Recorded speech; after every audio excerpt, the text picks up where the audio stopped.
After 80 years of imprisonment, I'd be angry too. But I can't let it end like this, Walliers. It's time for you to come home.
All right. I heard you the first time.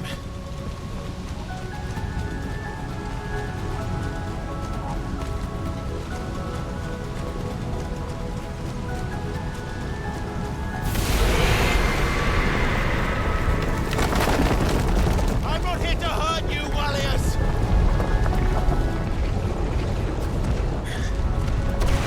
Fuck. That was too close.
This isn't what I wanted!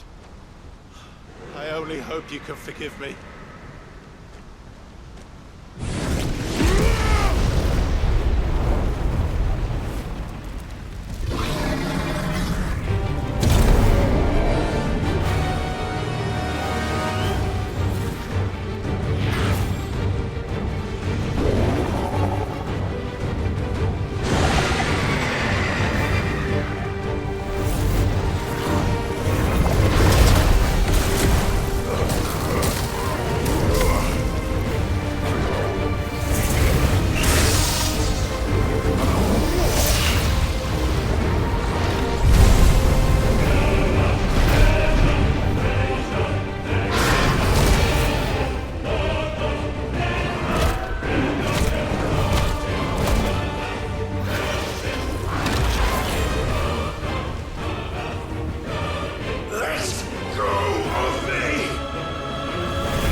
told you.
You went back to sleep!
Now that was quite a tantrum.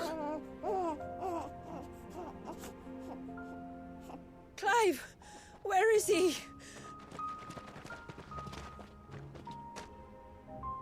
Well, yes.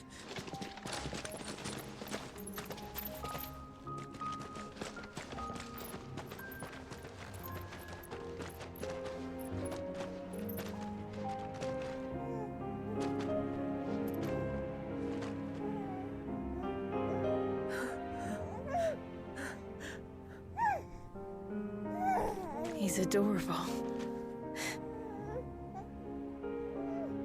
He is now. But did you see him a few moments ago? Clive, I don't know how to thank you.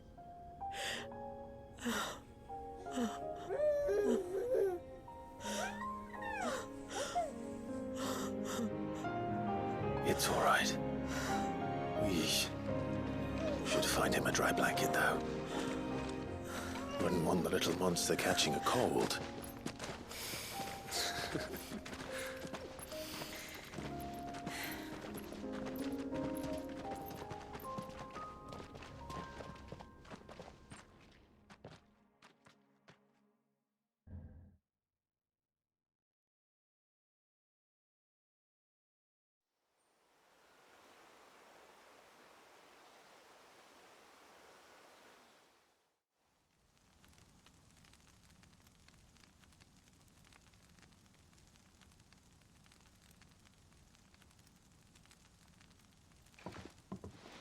There. He's finally asleep. The poor thing had a long day. That makes two of us. So, what happens now? Now? Now, we make things right. How? By providing Walyas what he was denied. A place to learn and grow. A family to love and protect him. So that one day, when the wounds in his heart and mind have finally healed, He might decide for himself how he'd like to live the rest of his life. But until then, I'll stay by his side, come what may. Then he's a lucky boy. And not only because he'll have the best warrior this side of the belt to teach him the battle axe. She'll do her best. Shula, the beast that threatened your home is tamed. The empire that threatened your people toppled. Might it not be time to cast off your ancestors' glamour and retake your place in the Twins? Perhaps. It's not as if we have the crystals to maintain the wall much longer. But are we truly safe? Is the world truly ready to accept us for who we are and what we believe? If I remember rightly, you and yours still choose to remain hidden, do you not? We do. Well, your people will always be welcome in Haven, regardless. As will yours in the hideaway. We're allies now. If there's anything you need from us, supplies, food, equipment, do not hesitate to ask. It's kind of you to offer. But we'll manage, just as we always have. Besides, I suspect you'll be needing everything at your disposal if you're going to save the world.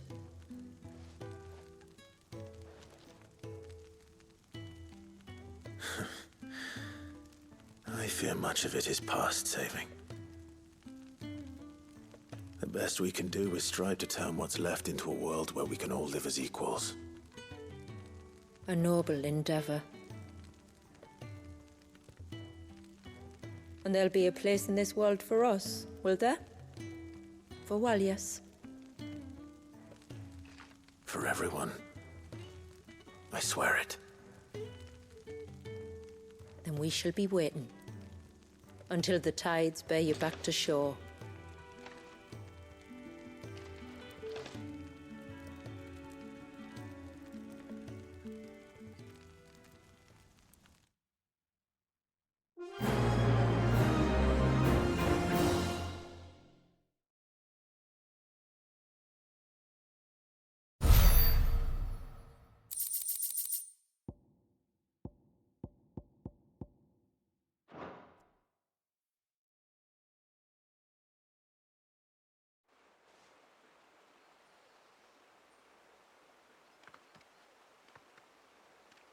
Do you think he'll be all right?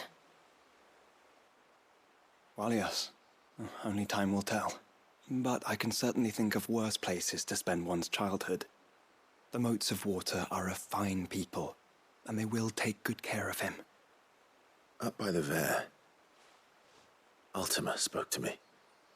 He called Leviathan his most profaned fragment, and told me to redeem the sins that had laid him low. Is that so? The sins of Walyas' ancestors were grave indeed. To force him to prime at so tender an age. And to freeze him in time, that he might never know what it was to live. Yet I doubt either of those crimes was the source of Ultima's displeasure. It was that the Eikons' power had been put to another purpose than the one he intended. To him, Leviathan must have seemed an aberration. Could that be why Ultima made no attempt to lead me to him? The fear that this profaned fragment might corrupt his vessel somehow. Perhaps. Or perhaps he simply deemed Leviathan surplus to requirements. Having concluded that his vessel might be made to serve his purposes without the full sum of his power. His purposes? There's no escaping them. Even here. Hidden away in Mysidia, the blessing of the crystals proved nothing but a prison. A prison into which Walyas was born, and from which freedom is hard won. If the world doesn't change, if we don't change it, he'll end up suffering the same fate as every dominant who came before him. then we must change it. That we must. And we shall.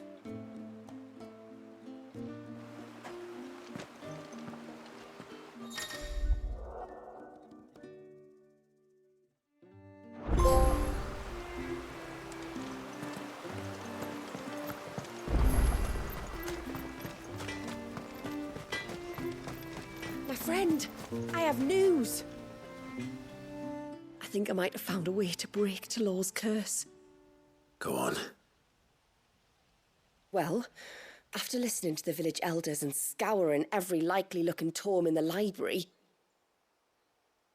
I learned that not all Tomburies are the same little green menaces we know and loathe.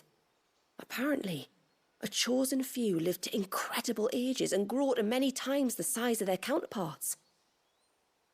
The folktales hold that it's the very eldest of these, the Tombury kings, who weave the curses, and that their magics bind their victims to them, that they might continue to feed on their pain.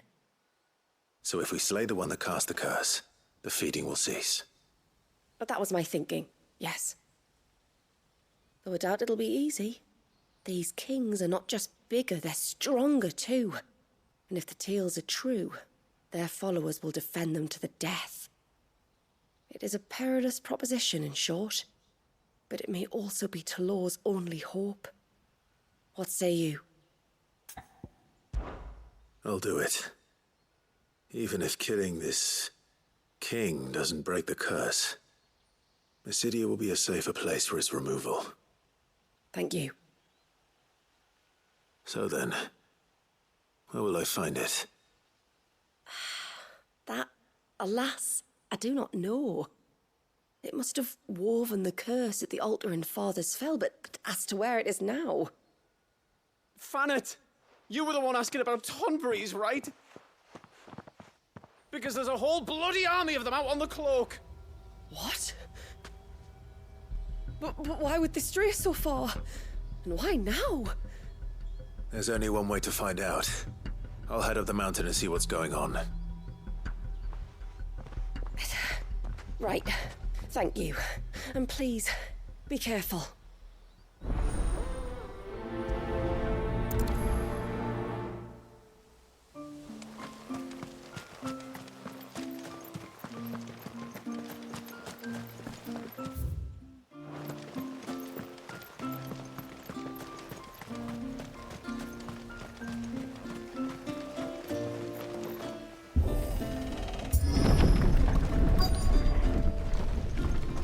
Found her.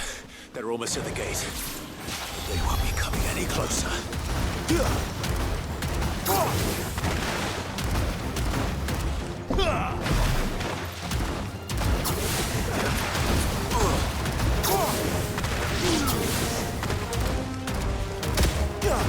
It's over.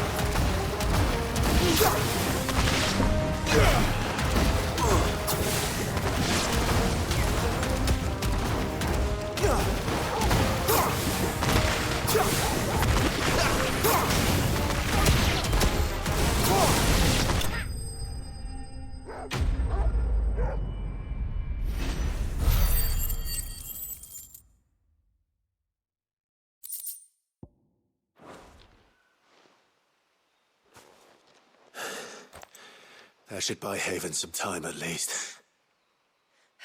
Clive, are you all right?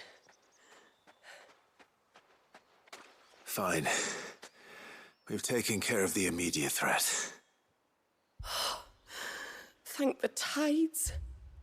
I was worried I was going to lose you both. Talor, he took a sudden turn for the worse just after you left. What? Is he? No, he's hanging on. I fear the Tombury King may have begun the cursing ritual again. In earnest this time. And I can't imagine their being here as a coincidence. I think it might be happening on this very mountain. If it is, it won't be for long. Get back to Talor. I'm going up. My thanks. I shall pray for both of you.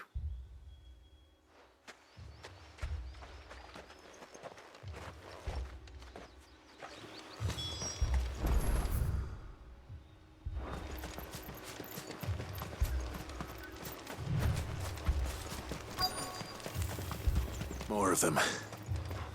Come on then. I crave an audience with your king.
Another group. They don't look very regal.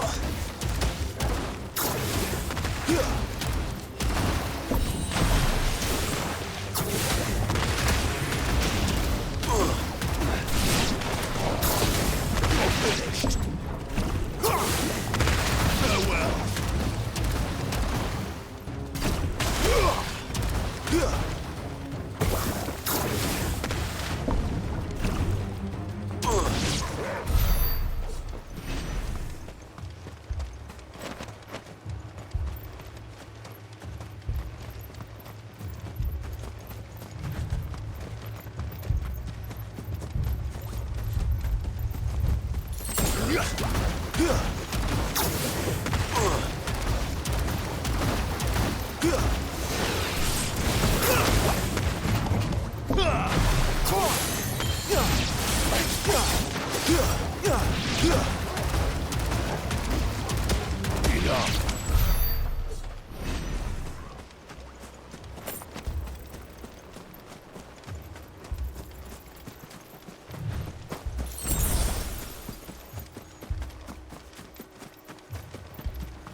Still no sign of the king. Could Fanit have been wrong?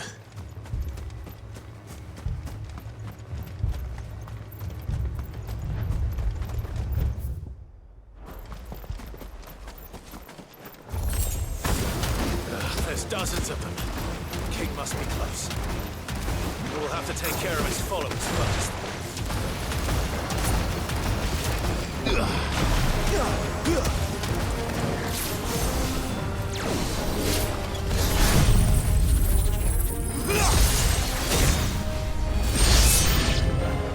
Oh, that's a lot of Tombres.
Looks like that's the last of them.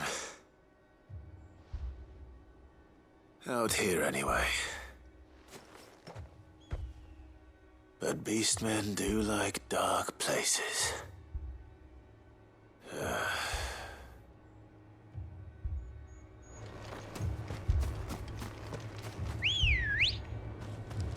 Ready, go?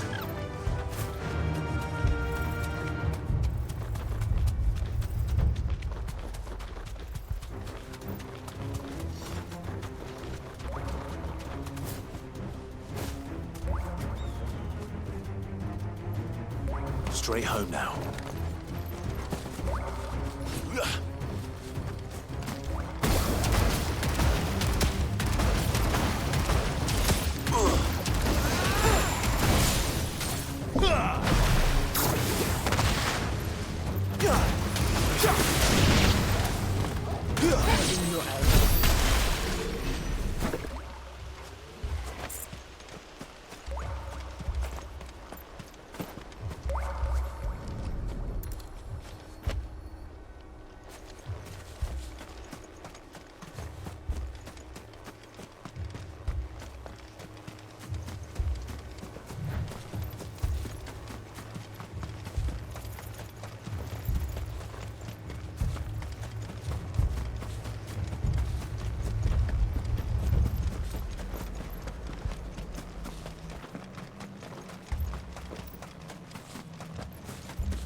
Well, I'll be damned.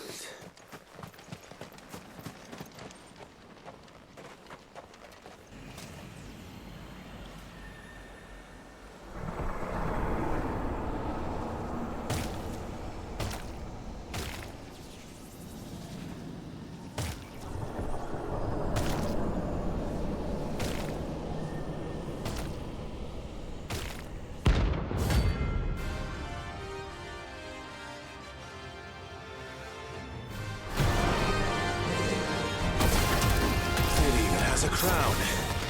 Sorry, Your Majesty, but your reign ends here.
It's done.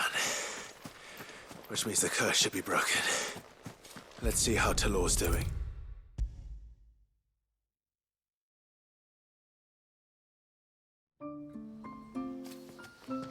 Clive!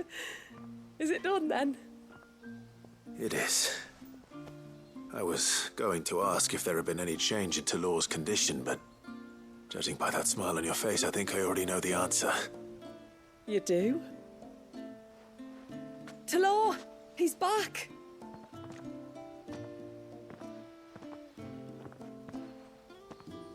Thank you, my lord. I can never repay you for everything you've done for me. I owe you my life. I'm just glad the curse is lifted. There is one thing I'd like to know, though. If you don't mind my asking. What made you seek the Tombury's help in the first place? Oh, that, well, you deserve to know. It was years ago now, back in my trading days. The Sons of Greek arrested me in Oriflamme, chained me up in a lightless cell with a great sword hung over my head, ready to fall if I didn't confess. Though they never said to what. I didn't, of course. So eventually they just let me go. And I never told a soul. Tried to forget it ever happened. But then you came along and the sight of your sword brought it all flooding back. I couldn't sleep, couldn't eat, couldn't hardly breathe, and I thought that if I gave my old chain to the Tomburys, maybe they could take all that pain away. All that anger. But it only made it worse. Oriflamme has fallen. And the men who tortured you likely fell with it. If only I'd known, I might have spared everyone a lot of trouble. I'd convinced myself that you were like them, that all outsiders were the same, but you're not. Far from it. Thank you, son. Thank you.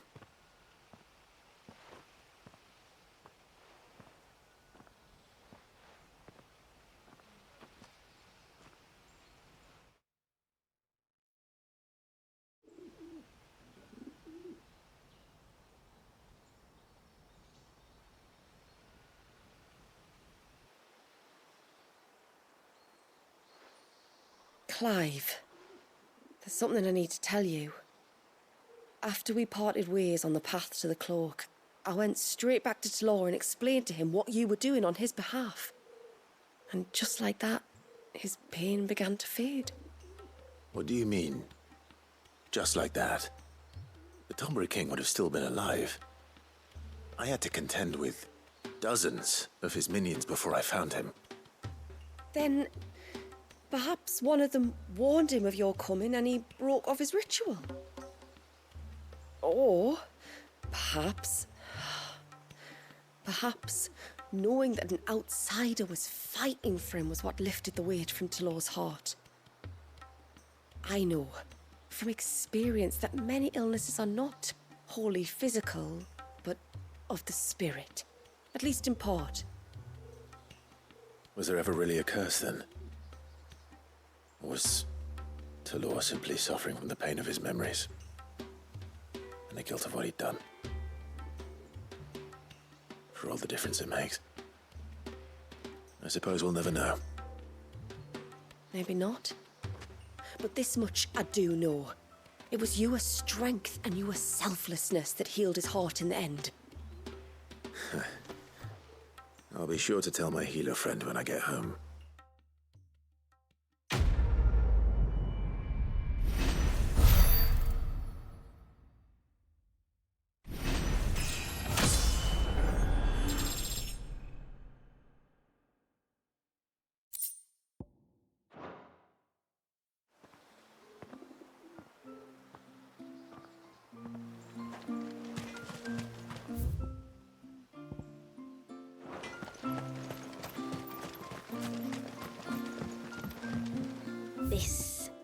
This is all we have. Well, if you're sure you need it.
the very abyss, yet still you hunger.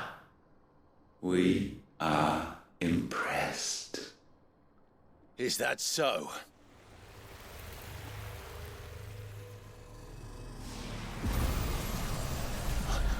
Not again.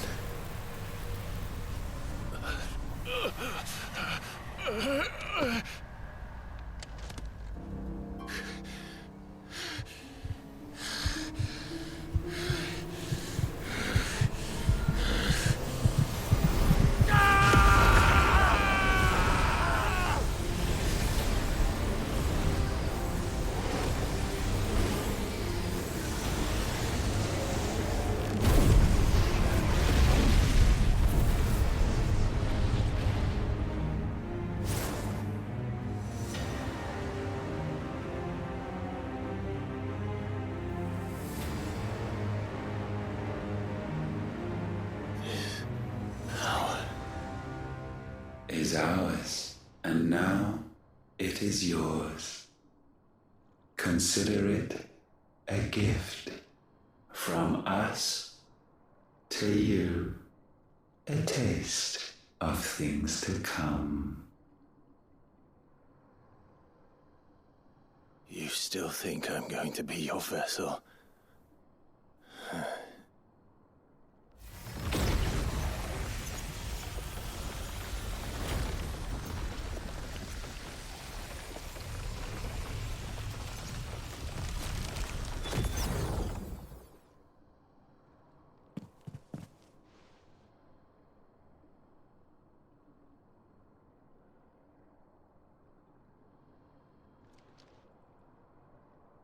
I'll take your gift then, Ultima. Just don't expect it back.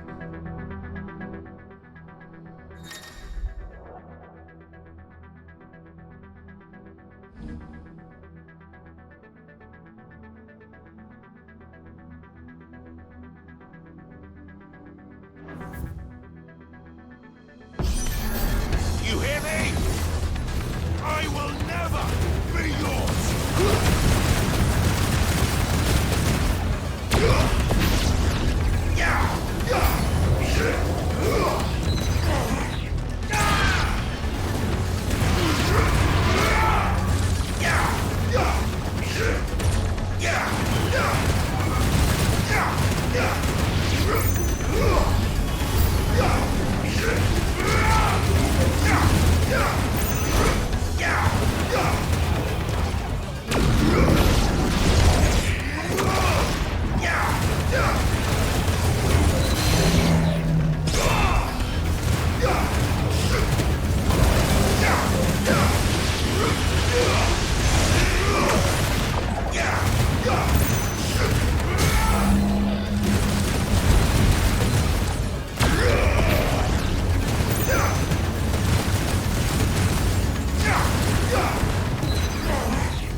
You, who ever rail against our gifts, remain all too eager to avail yourself of them. Perhaps you require more time to reflect.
Sanktfornian, do you?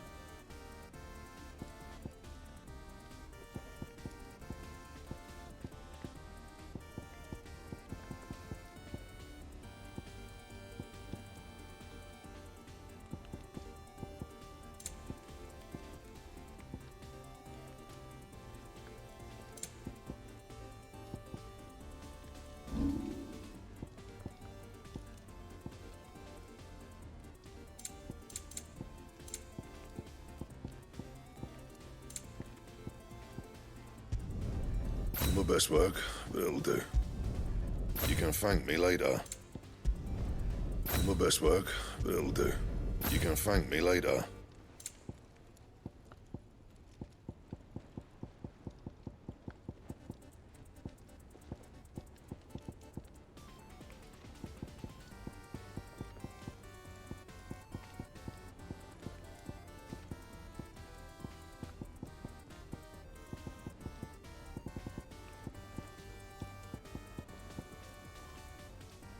Don't waste my time.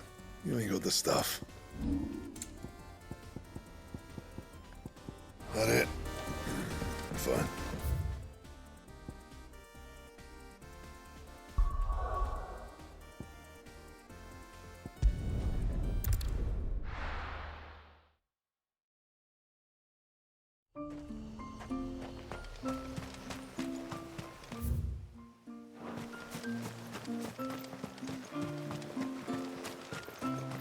That's him. The one who's... I'm so sorry for all the trouble I caused. Hey, mister, over here. Please, mister, you've got to help us. The village is in danger, and if someone doesn't do something... you should have seen it. Stop. Take a deep breath and tell me everything. Starting with your name. Sorry, my name's Eirik. When you went up to the Ereval with Miss Shula, I followed you. You could have been killed. Lady Shula told us you lot were great warriors, so I thought I'd be alright if I stayed close like. But then I lost track of you in the woods, and that's when I saw it. Saw what? A great, big, dripping, drooling monster. Spitting out great spouts of water it was, that were tearing up the ground and cutting down trees. Spouts of water? I don't recall seeing anything like that in the forest. Well, I did, and I don't ever want to see it again. You'll get rid of it, won't you? All right. If this creature is as terrible as you claim, it could well pose a threat to the village. I'll see what I can do. Thanks, mister. It was over by the Swift one that I saw it. Maybe it's still there. Then that's where I'll start my search. But this time, you're going to stay here. Understood? I wouldn't go through those gates for 1,000 gil. Not with that thing out there. Good luck, though.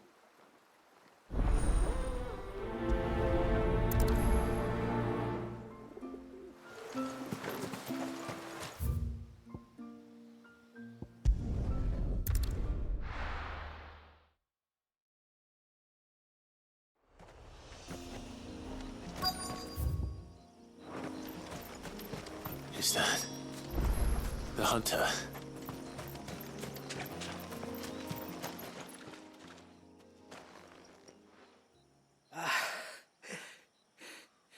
It's you.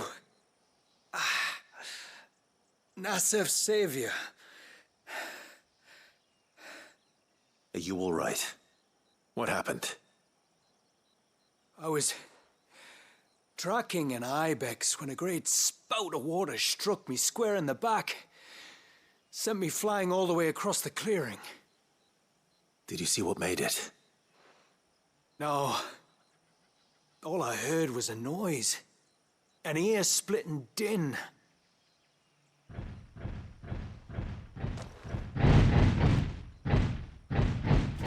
Might this be the culprit? Leave him to us.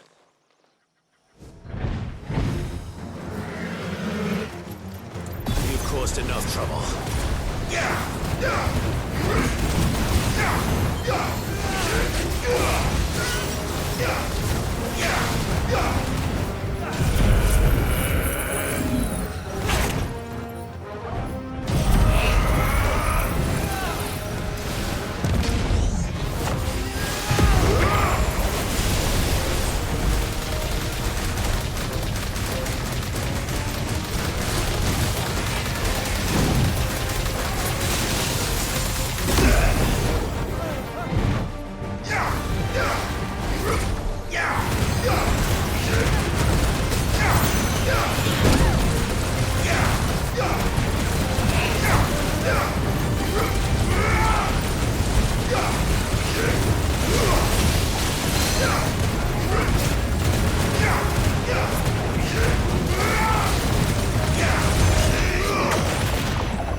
Well, that wasn't too bad.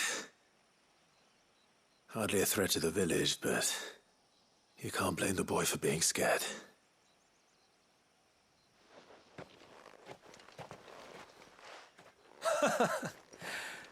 You made that look a lot easier than it was.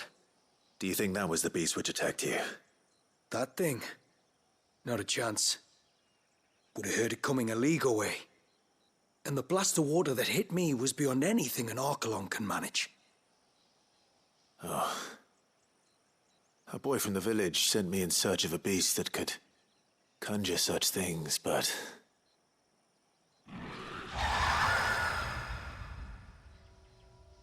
That's it. That's the noise I heard. Sounded like it came from the ruins. I'll go. You head back to Haven and see a healer.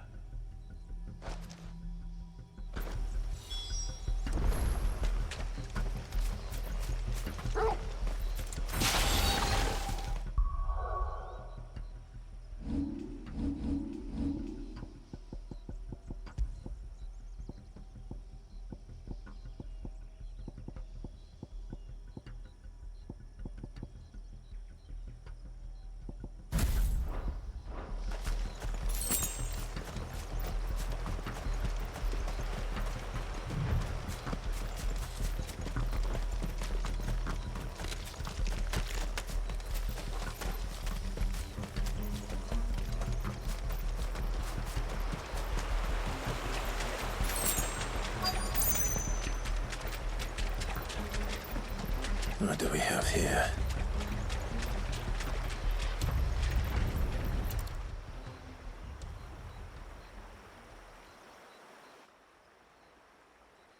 Found her. Something's been busy. Whatever this creature is, it's out for blood.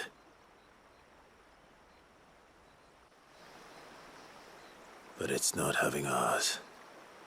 Stay close, Torgal. Where are you?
Fingers crossed that's the last of them. Either way, I should let Eirik know the danger is past. For now, at least.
Faster!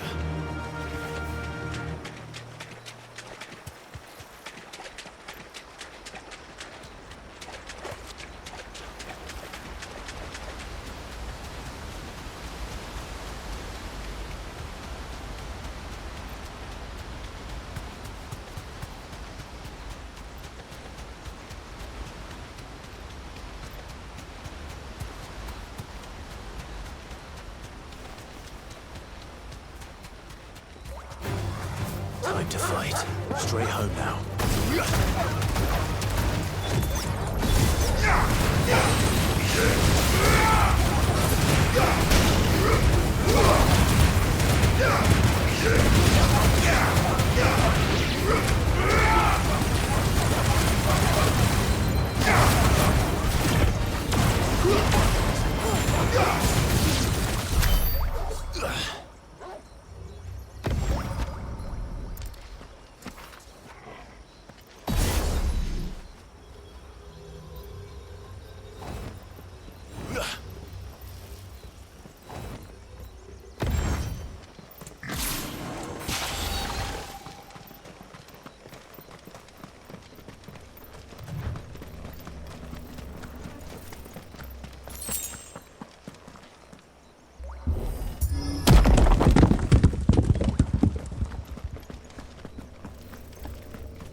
Let's go.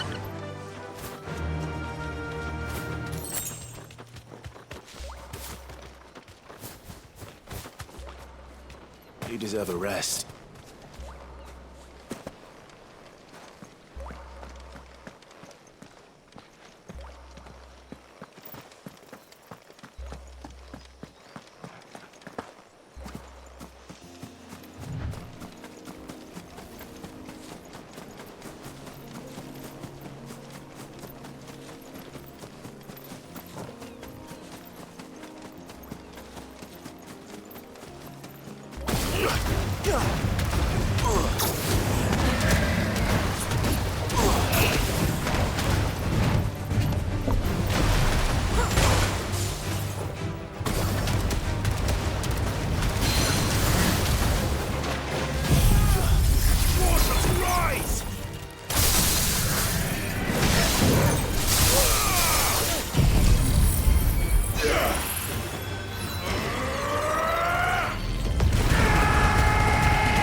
That's him.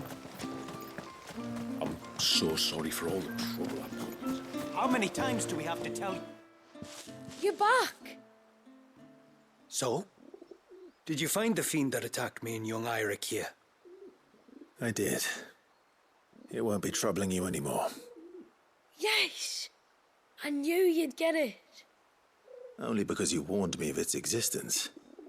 Not that you should ever have learned of its existence, but all's well that ends well, I suppose. What was it anyway? A manifestation of Leviathan's power. When we visited Wallius in the Surge, he was angry and afraid. The Eikons summoned these creatures for his protection. Though why one would be wandering the ruins of Riversmeet, I don't know. Maybe it was looking for his mum. That's where she died, isn't it? The Falls. The Falls? Aye. When they took her baby, she threw herself off the top. We go there once a year to pay our respects. The whole village. An Eggy is a part of its master's spirit, but Wallius wouldn't have been aware of what had happened to his mother, would he? Well, either way, you did us a favor putting that thing to rest. Us and Wallius. Thank you. Aye. Thanks, mister.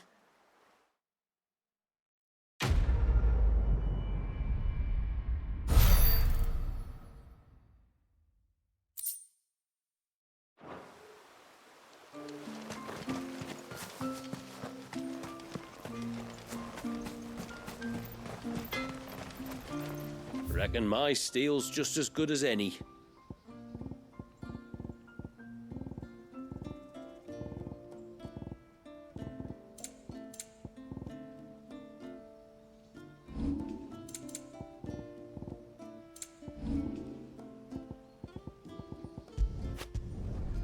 There. I'd like to see another smith do better. Flawless. I'd like to see another smith do better.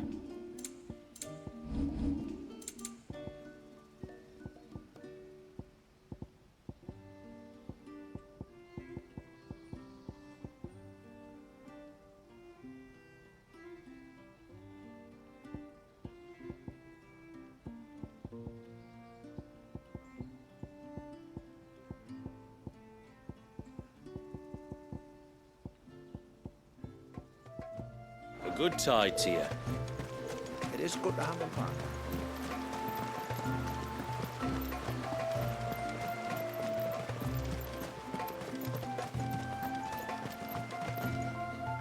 My lord, might I have a moment of your time?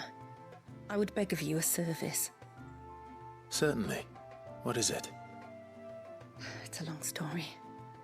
But before we get to that, would I be right in thinking Lady Shula told you about the witch from the north? Yes.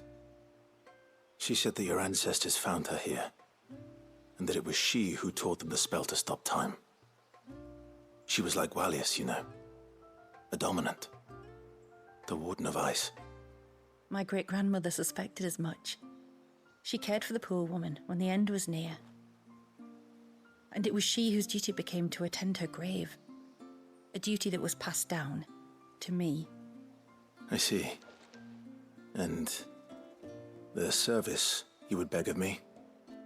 Well, until recently, the path to the grave had long been blocked by a fallen tree. But when our woodsmen finally found time to move it, we quickly realized it might have been better had they not. On trying to clear the rest of the path, you see, we discovered that a flock of bloodthirsty beasts had claimed the cliffs beyond. None of us was a match for them. But you, my lord, have proven your strength many times over. Would you drive them away for us? Of course. I'll see the path is made safe. Thank you, my lord. The grave is in a place called Walkhtrough. To reach it, one must turn left at the Winged Wains, then follow the path around to the right, deep into the forest. Why so far from Haven? It was where she lived.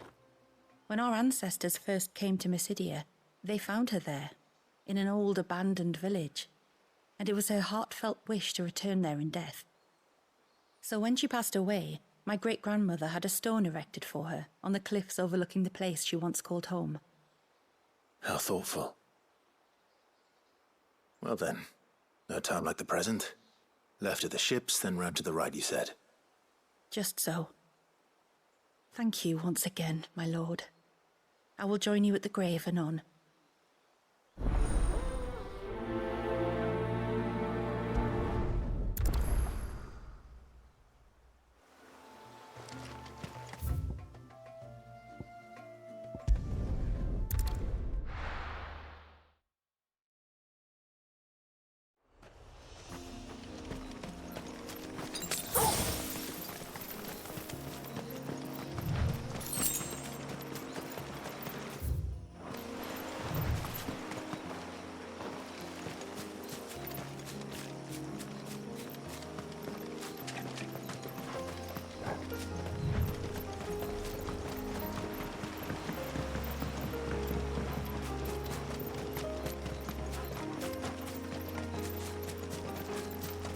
This should be the path to Walkhtrough. Hungry, Toggle.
a welcoming party.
Looks like that's the last of them.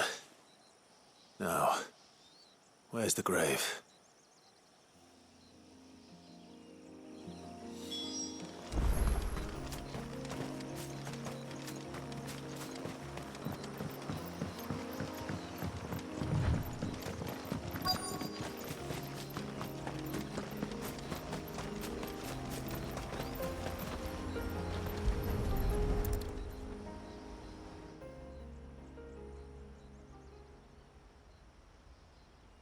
This must be it. My lord, thank you for making the path safe again. Ise. Was that her name? Yes. Hardly the most fitting tribute for a dominant, is it? A rough-hewn stone with naught but a given name engraved on it. But my ancestors had only been here a matter of weeks when she passed. Every day was a struggle to survive.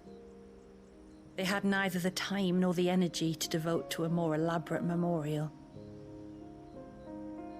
Yet they spared what they could to grant her wish, that even in death she might continue to watch over her home. She lived down there then? In the ruins? That's right. They were once the living quarters for those who served up in the temple. When the Northern Thanes sent her here to weave her spell, this was where she and her retinue stayed. There were priests, handmaidens, and a knight sworn to shield her from harm. Of course, they were all gone by the time my ancestors arrived, fled or dead in the Western Wars.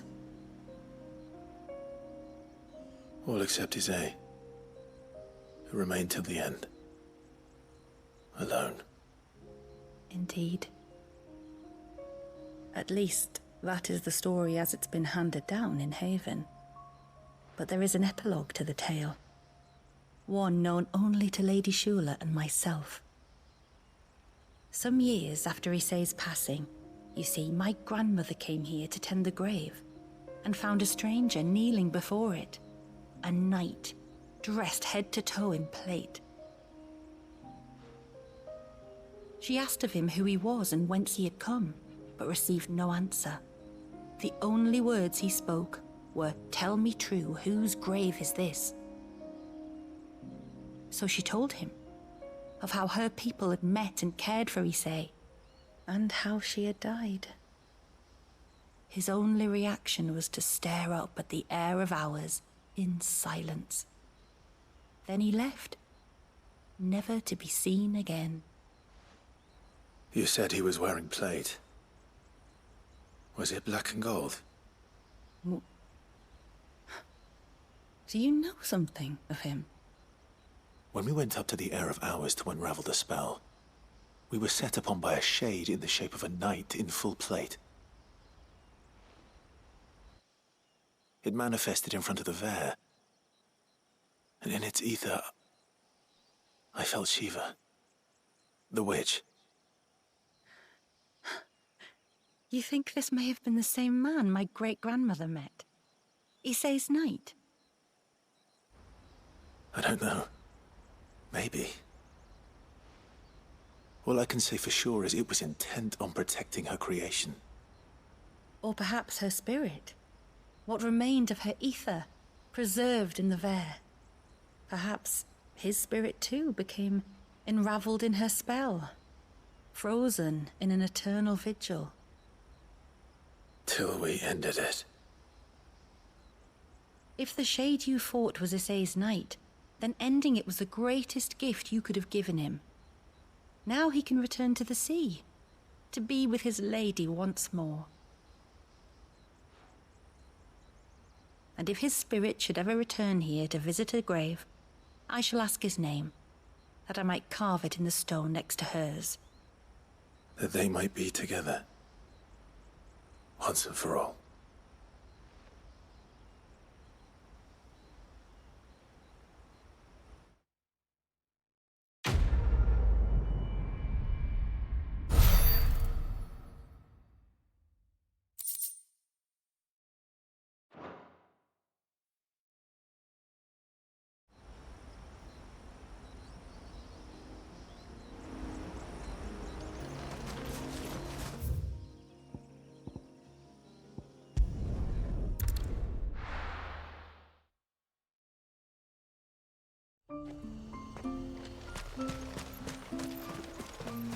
Praise be to the heavens for the child.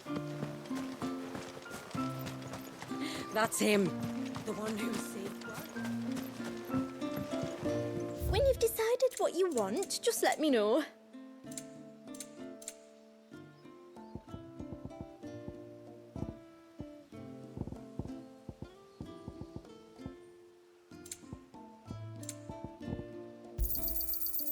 Well, if you're sure you need it.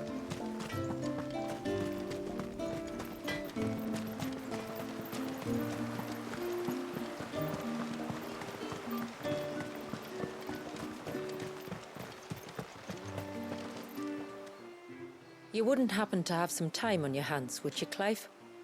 Only I was wondering if you might help me with something else. Don't tell me. Another unruly dominant. Not quite, but a dangerous foe nonetheless. It promises to be quite a hunt. Care to join me?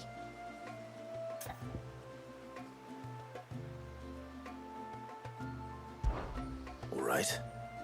Tell me about our quarry. A fiendish, cold-blooded beast known as a Givra. Normally, we leave such animals well alone, and for good reason. But I have an even better reason to want its tongue. Its tongue? If you'll permit me, tributary, I can explain. Certainly, Yamila. It's been over a week since me sister gave birth to her first child, yet she still isn't back on her feet. We've tried everything to restore her spirits. Physics and nostrums, the laying on of hands and of leeches, but all to no avail. The healers tell me there's only one hope left. A broth as potent as its ingredients are perilous to procure. It isn't only Yamila's sister who stands to benefit from this, by the way. There's her baby to think of, and Walias, too. She'd agreed to be his wet nurse, you see. I'd be glad to help. Thank you. Our hunters have no shortage of skill, but this task calls for more than that. And it won't be achieved through weight of numbers either. The Givra is as wary a foe as it is a deadly one. 2 hunters might catch it unawares, but any more than that, and it would pick up our scent a league away. Then it is decided. The 2 of you will go, while Jill and I occupy ourselves here. Perhaps we might help prepare the broth. That would be most kind of you. Come then, Clive. The river of time flows fast, and so must we. There's a Givra that has claimed the ruins at the foot of the mountain as its hunting ground. But as I say, they are wary creatures. We'll need suitable bait to draw it out. The flesh of a forest ibex should suffice. To the forest, then.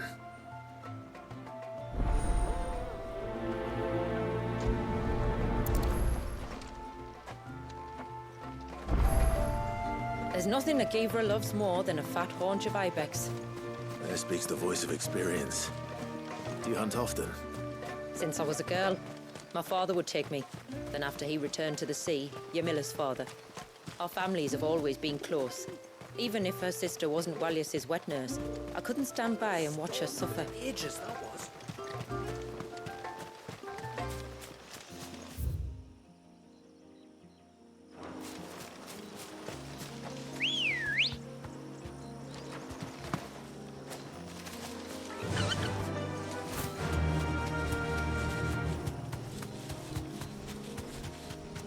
Where will we find them?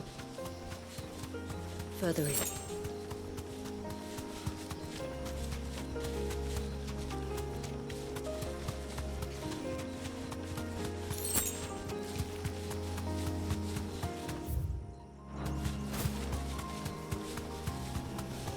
Those won't be friendly.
These will do nicely.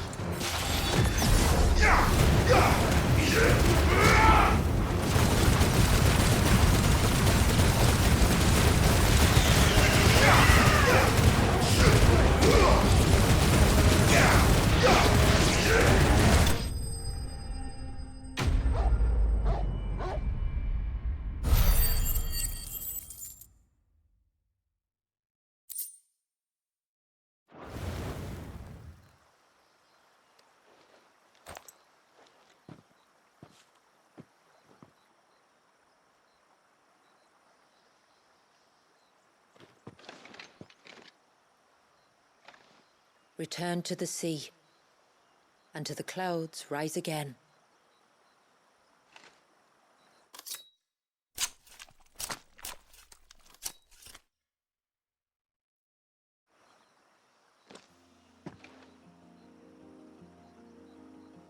We have our bait then. What next? Next, we pay a visit to the Dark Gate to pick some loco weed. It'll help disguise our scent.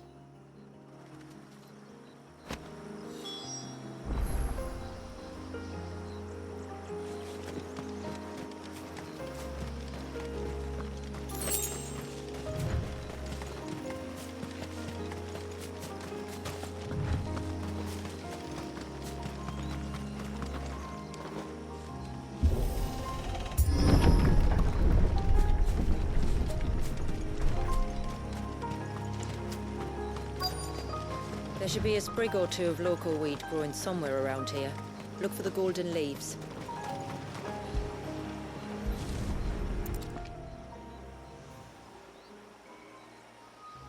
Is this it? Aye, that's the stuff. Crush the leaves between your fingertips and rub them on your clothes. If you insist.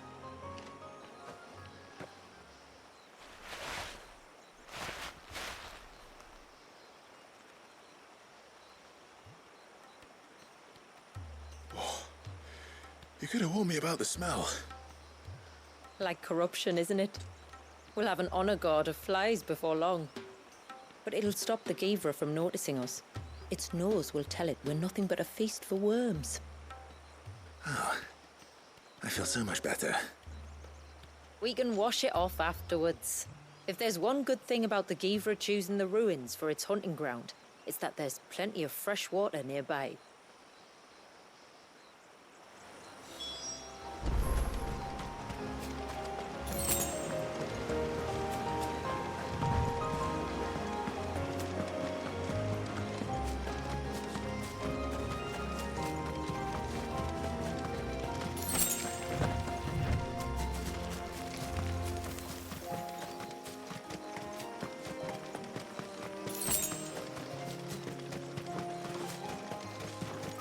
Where should we lay the bait?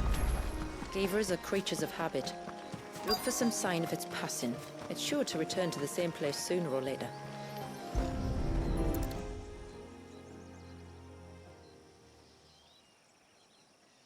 Marking its territory. Something was. A curl, maybe.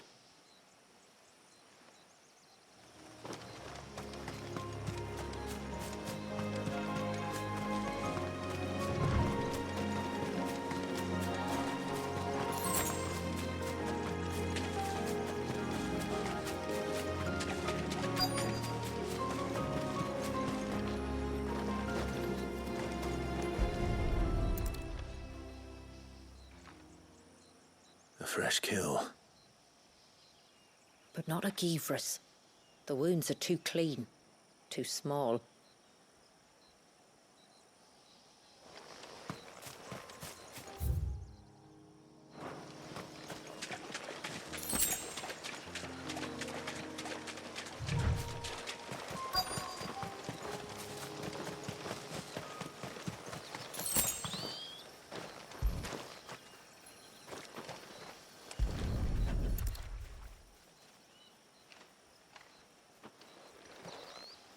Tracks. But I assume they're too small to belong to a Givra. You're right. They're barely big enough to belong to a Givra's breakfast.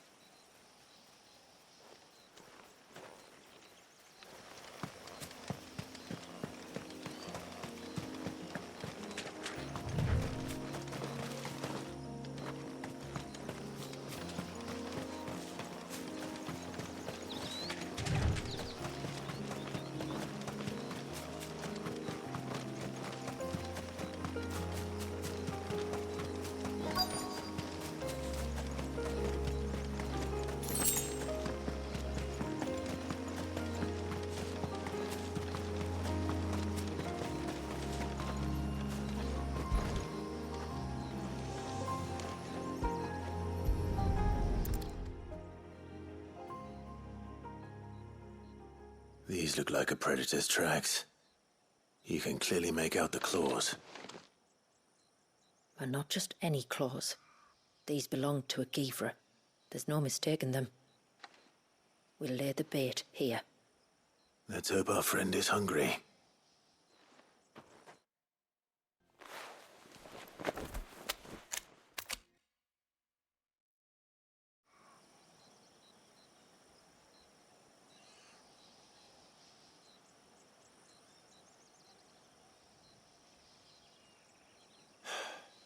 Still no sign. Patience, Clive.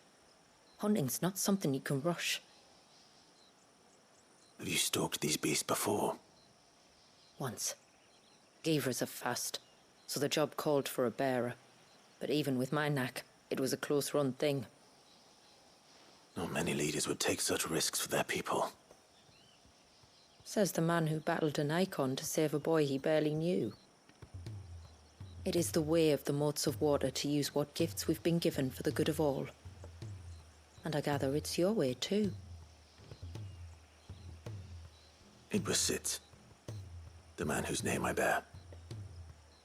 He fought for his people and their future with every fiber of his being. And I'm just following in his footsteps. In many ways, you remind me of him. Me? You're confusing daring with desperation. Quiet. Something's coming.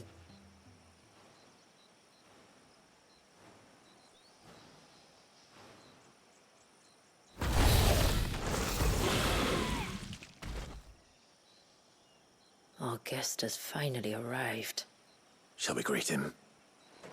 It'd be rude not to.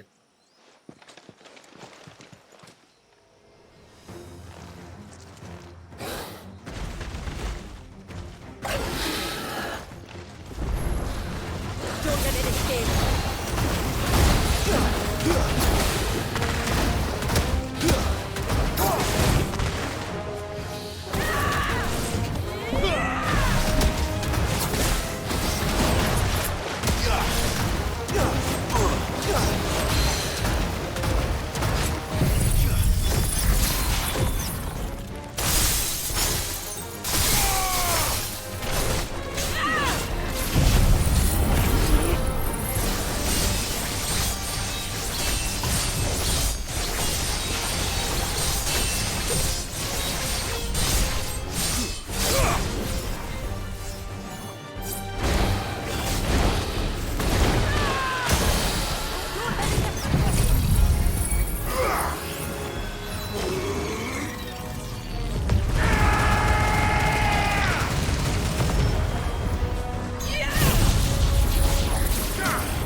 You weren't exaggerating when you said they were dangerous. They're forces of nature, all right. And with this one's passing, the river of life has calmed.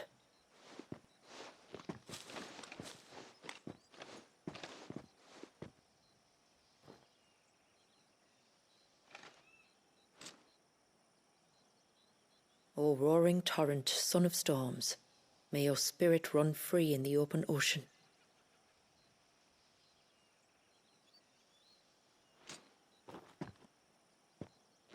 This flesh I claim, that your gifts might rain down upon us this day, and our river flow in spate once more.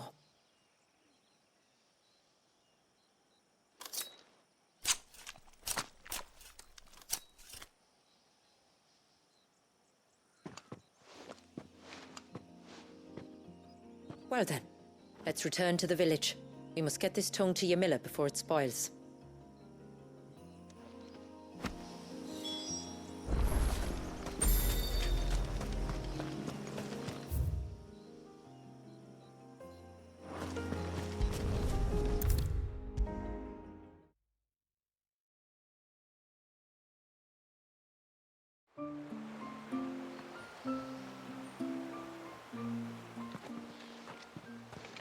Tributary, my lord. Did all proceed as planned? It did. Here. One Geaver tongue, as promised.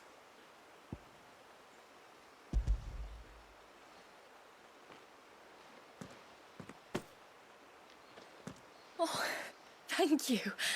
I shall add it to the broth at once. By your leave, Tributary. If there is anything else that we can do to help, you need only ask. No, no. You've already done more for my family than I can ever repay.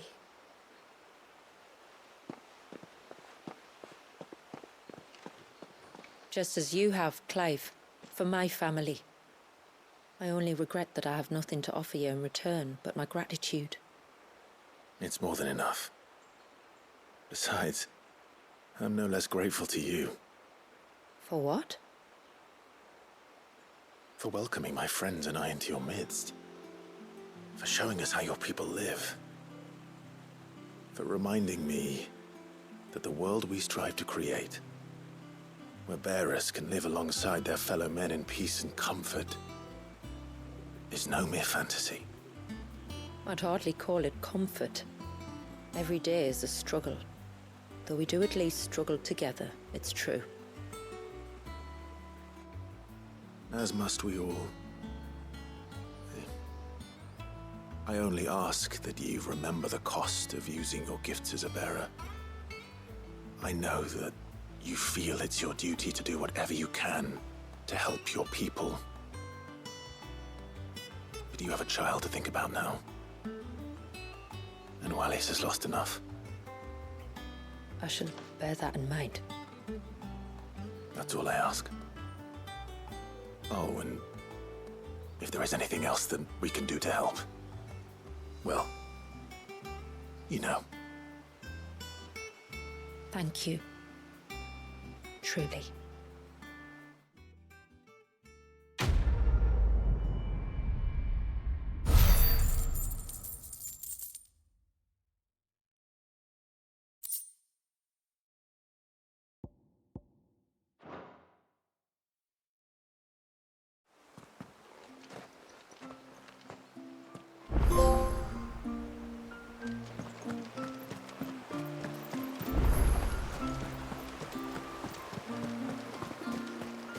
It is good to have him back.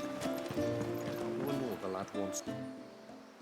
No, it has to be him. What has to be who?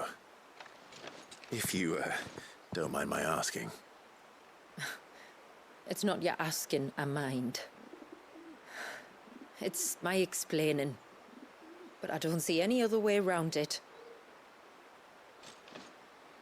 You see, when a baby is born here, we hold a ceremony to welcome them.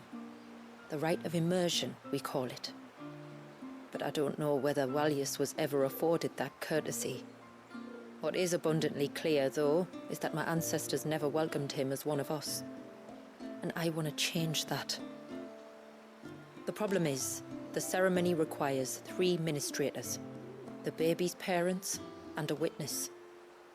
As tributary, the role of witness would normally fall to me, but being Wallius's closest living relative, I must play the role of mother.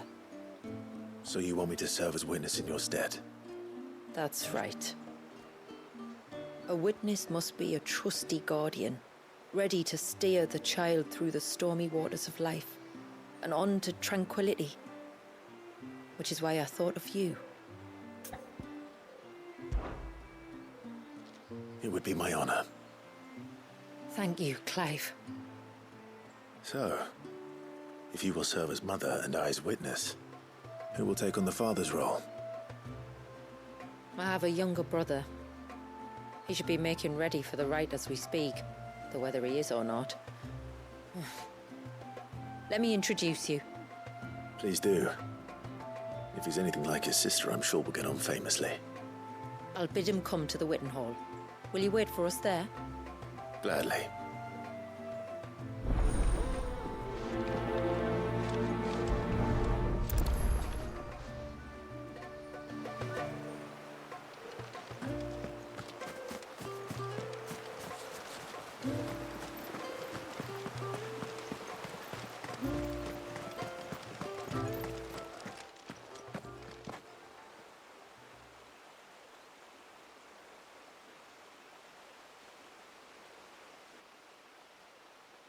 Clive, my brother. If it isn't my old mate Sid! You? So you do remember me, even stripped of my cunning disguise? I'm touched. You two know each other? My friends and I crossed paths with your brother on our hunt for the dusk crystals, during which we saved his life. 3 times, was it? 3, 4, who's counting? All I know is when Shula mentioned she'd called in Sid the Outlaw to help young Wallias, I could be sure that the little rascal was in safe hands. I mean, having seen you in action back at the tower, I know exactly what you're capable of. So the mercenary you met in the Sage Spire, that was Clive. And he saved your life? That's a rather different story from the one you told me. And a far likelier one at that. It would appear my family owe you twice over. Whether they admit it or not. Honestly, Fammy, would it kill you to tell the truth once in a while? What? I said sorry, didn't I? How about we save the, recriminations until after the ceremony, eh? Speaking of which, what does this ceremony involve exactly? It's simple, really. We each say a short prayer and anoint the child's head with holy water. Nothing too onerous, then? Not about the rite itself, no. But it does call for some preparation. One of the witness's responsibilities is to collect the holy water, you see. 3 phials for the 3 ministrators, each taken from a particular place. Don't worry, though. It's not as if you have to go alone. I can show you the way. I'd appreciate that. Famiel, you stay here and ready the Witten Hall. Leave it to me. If there's anything Jill and I can do to assist you... We'd be glad to help. Thank you both.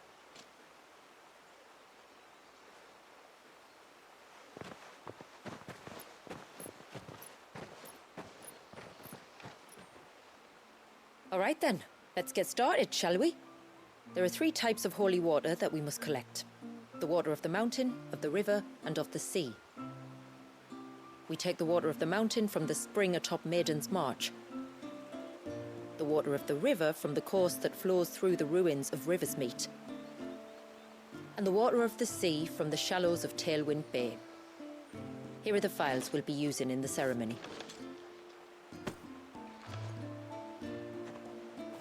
I'm ready to leave whenever you are.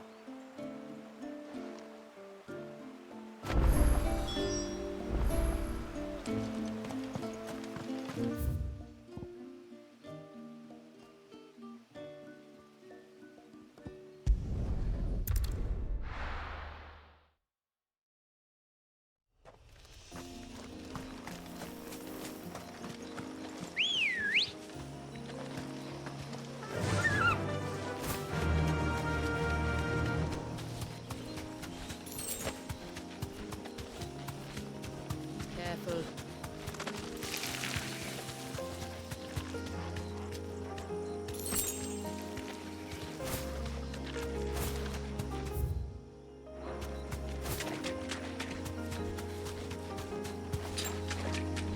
I needed that.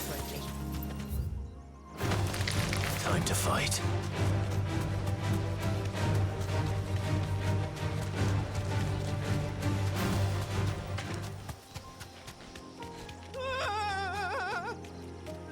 Stay back! I'm warning you! Someone's in trouble. Come on.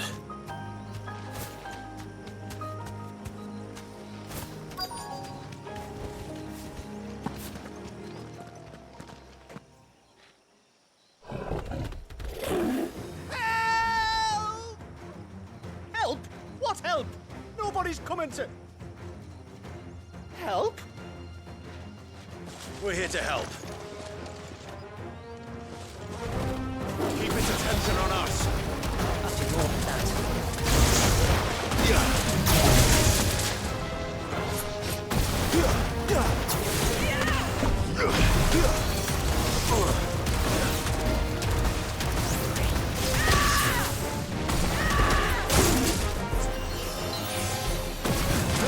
To me, boy. I've heard talk. To me, boy.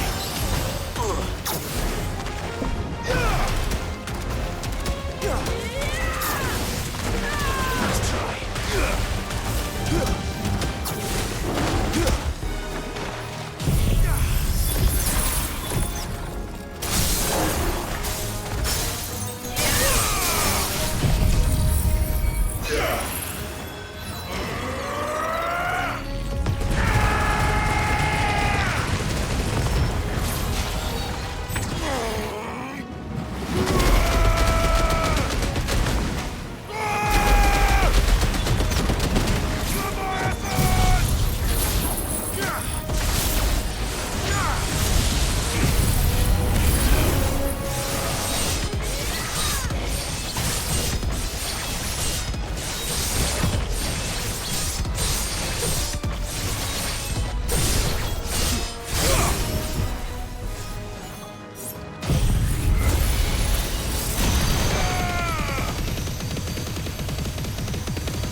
Is anyone hurt?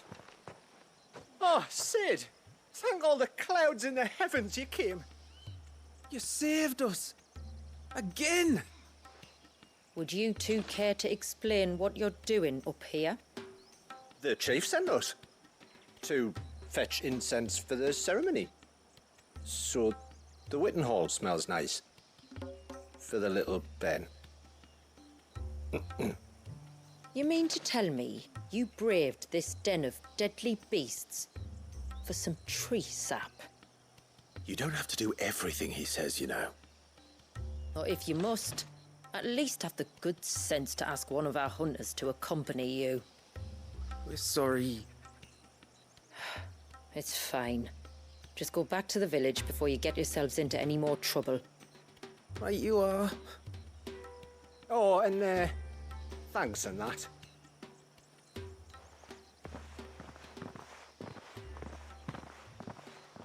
Remind me to give my brother a cuff round the ear when we get back.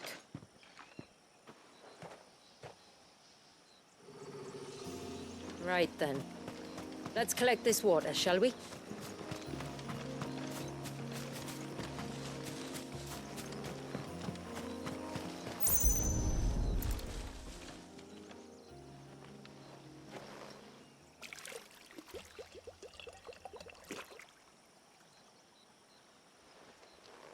The rain that falls on the mountain emerges here, in these springs. The source of the river. The source of life. Precisely. Take care not to spill it. Right. Let's save that for the ceremony.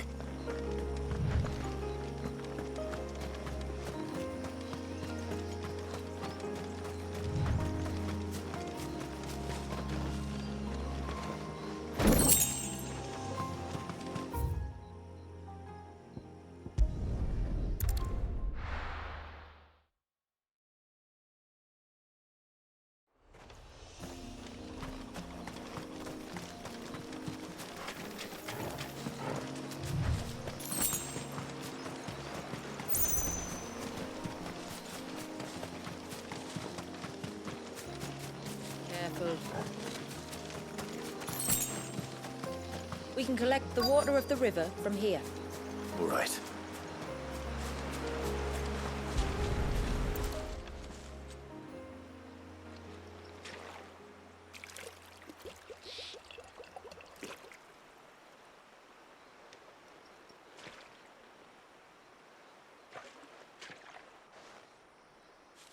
The water of the river represents life.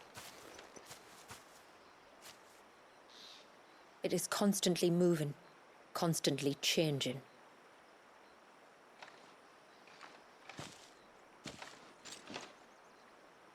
And though its course may twist and turn or branch into 1,000 separate streams, it always flows in the same direction, from source to sea, beginning to end. Like time. What of Wallius, then? When your ancestors froze him, did they remove him from the River of Life? They did. Like an ice-bound pool that didn't thaw for 80 summers. But now he's free to flow again, to live. And you and I shall flow with him, for we are all but drops of water in the great river of life. I find that thought oddly reassuring. Go on. A drop of water might seem insignificant on its own, but as a part of a torrent, it can cleave a path through the hardest rock. It makes me believe we humans might just stand a chance. I believe we might. Just one more file to go then. Nearly done.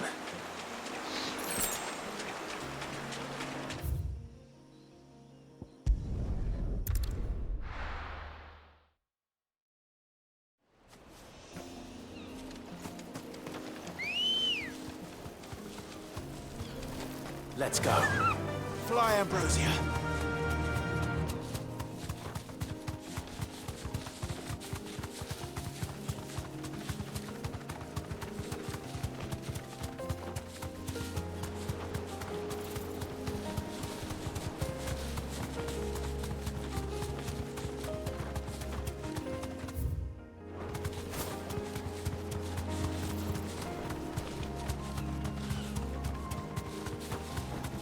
This path leads down to the coast.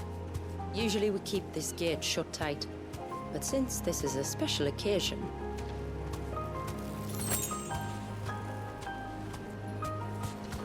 Thanks, Gal.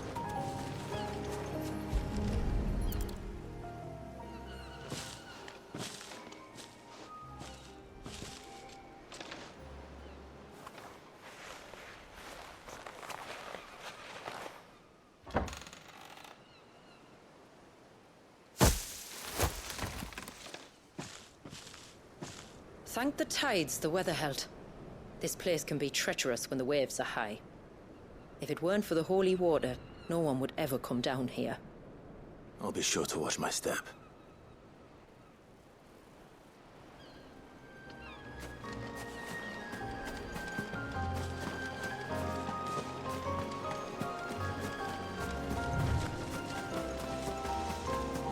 Water flows to the sea, then rises into the clouds. Just like life, the end is not the end, only a new beginning.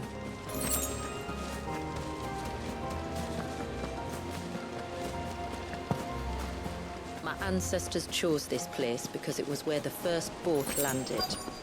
And it's a good thing they didn't land closer to the surge. Quite.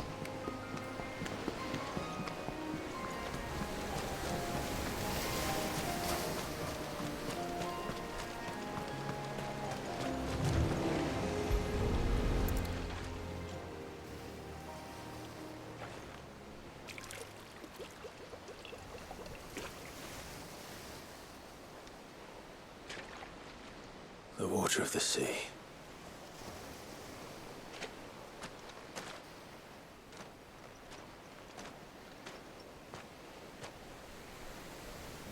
I still can't help but be awed by it.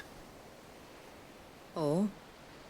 All that wave ever made me feel was pity and sorrow for the innocent life trapped inside it. The child my great-grandfather sacrificed to try to change his people's fate.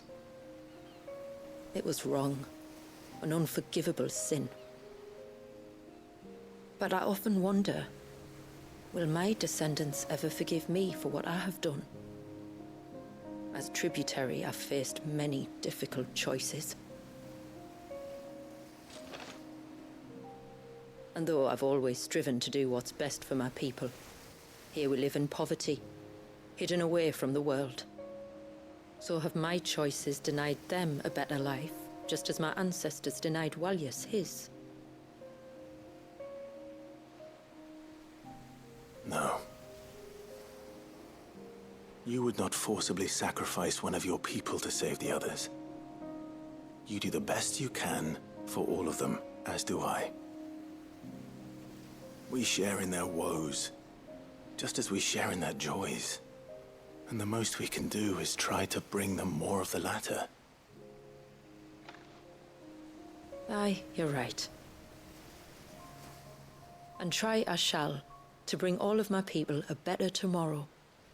Walyas included. Then I wish you luck. If my time with the boy is any indication, he's going to be quite a handful. Then we must start as we mean to go on, and give him the very best welcome we can. Where to next, then? Back to the village, to find out if my brother has made the necessary preparations, or got his lackeys to do it for him.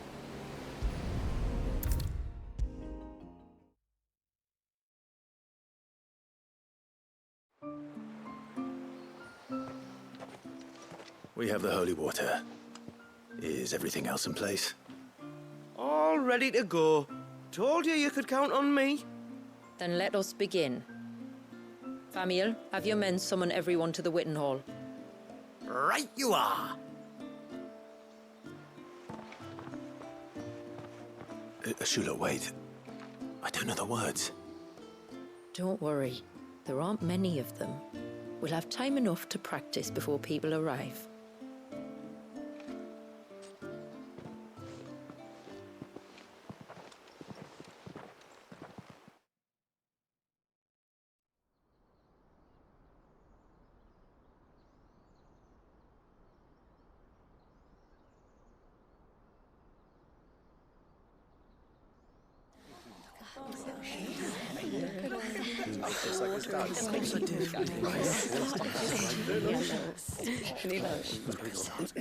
My friends, we are gathered here today to welcome this child into our community by the rite of immersion, as has been our custom since the first reign.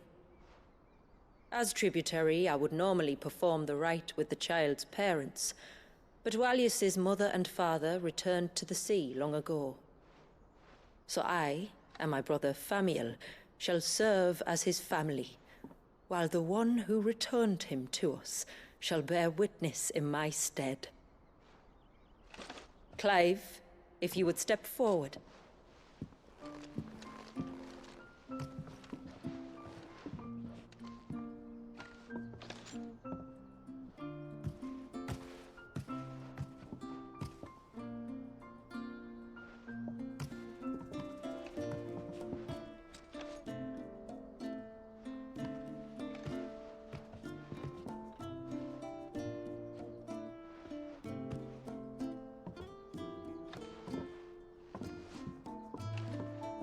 Like the rain that falls on the mountains tall, are we born.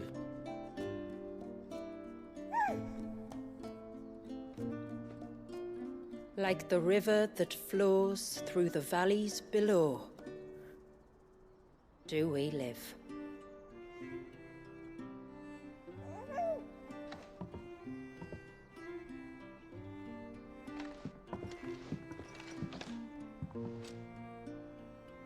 Like the boundless sea, where the currents run free, do we die, and to the clouds then rise again.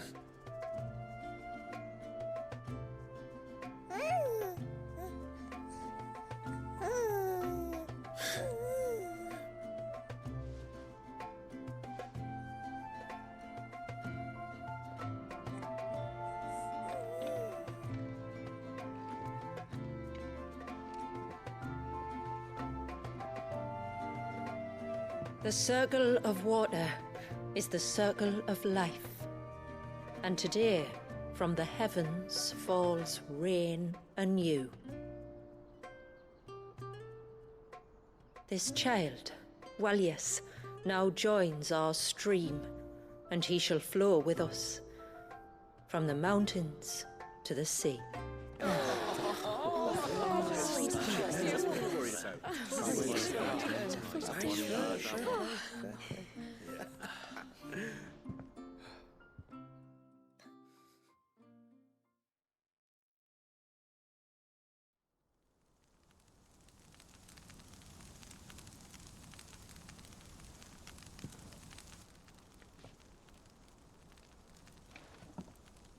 You played your part to a T, Clive.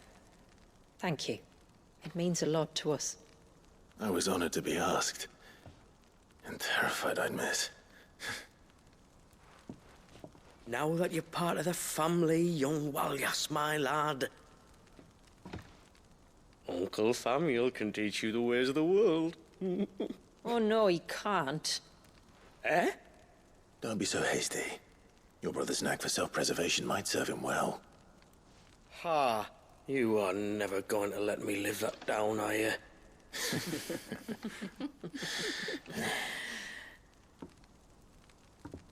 I'm gonna raise Walius as if he were my own.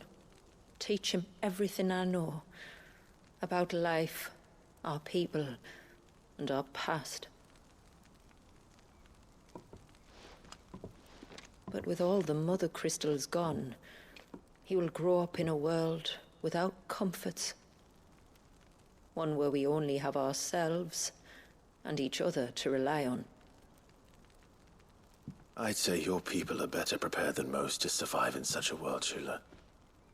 To thrive, indeed, under your guidance. Only if nature continues to smile on us. If we were to lose her gifts, we'd be left with nothing at all. Yes. But it needn't come to that. Not if we can stop the spread of the Blight. So long as we can save a single patch of soil, we can plant the seeds for a new world. One where we can all be free. Perhaps then we might finally be able to step out from behind our curtain, eh? Till that day comes, I wish you good tide. Thank you. We should be on our way. Well, you be careful out there. Aye, you steer clear of trouble now. Likewise.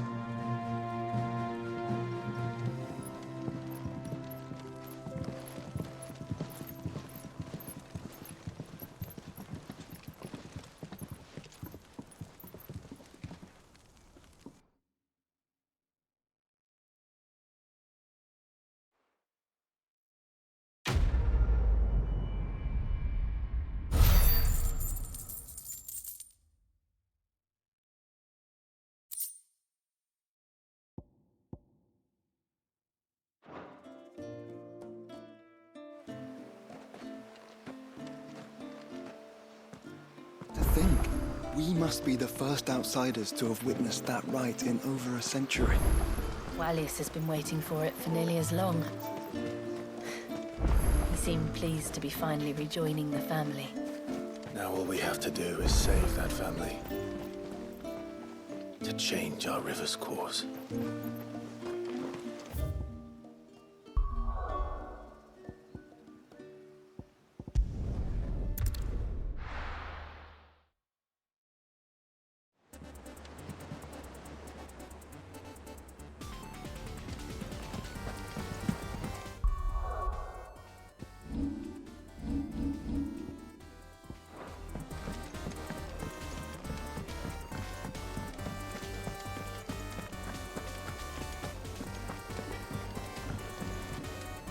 What do I owe the honor?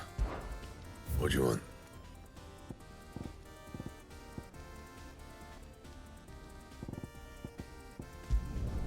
Should last you a good while.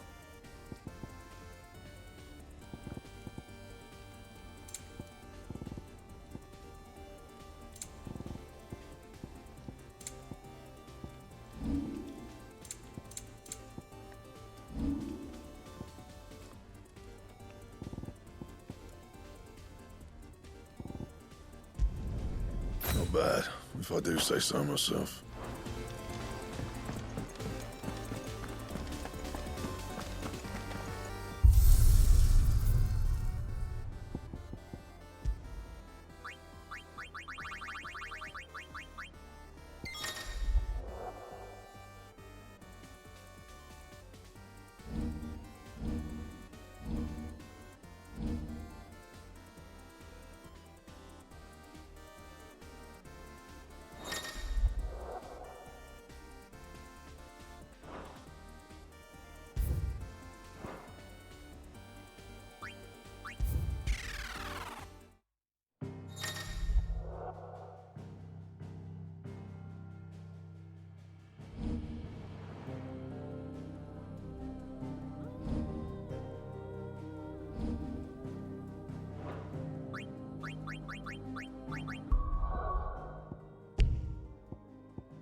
Farewell.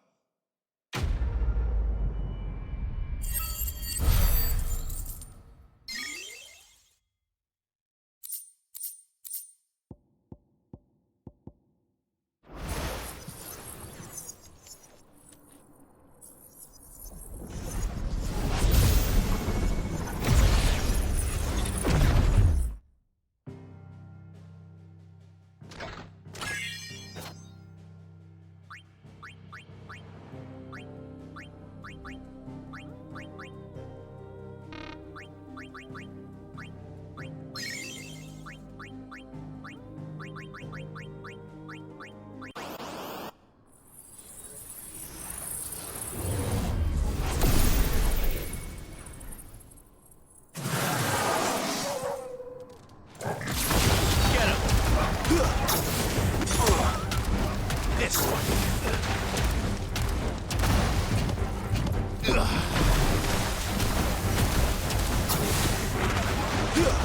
Second one. Get him.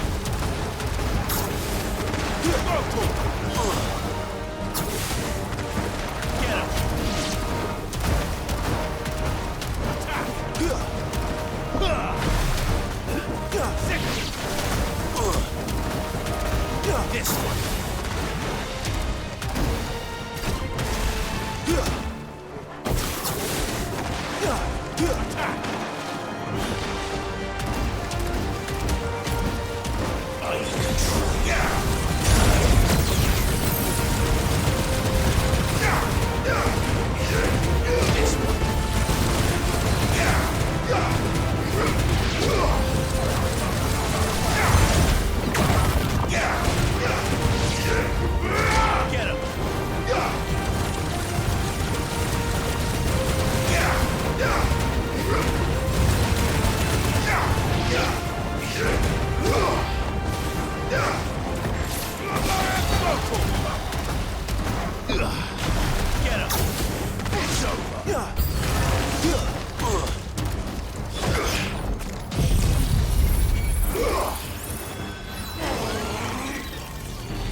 Farewell.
this one.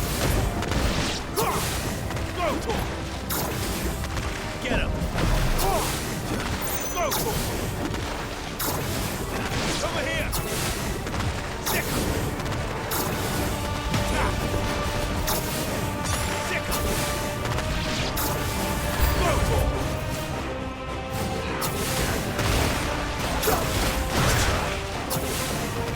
Go for it. Yeah. Get him. Attack.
Get him! It's over here!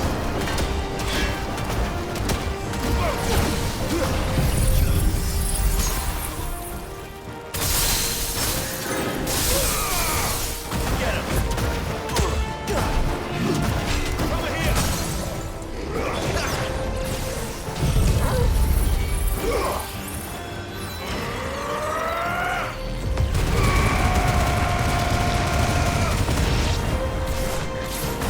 This one.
overboard!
Trouble with your gear, or...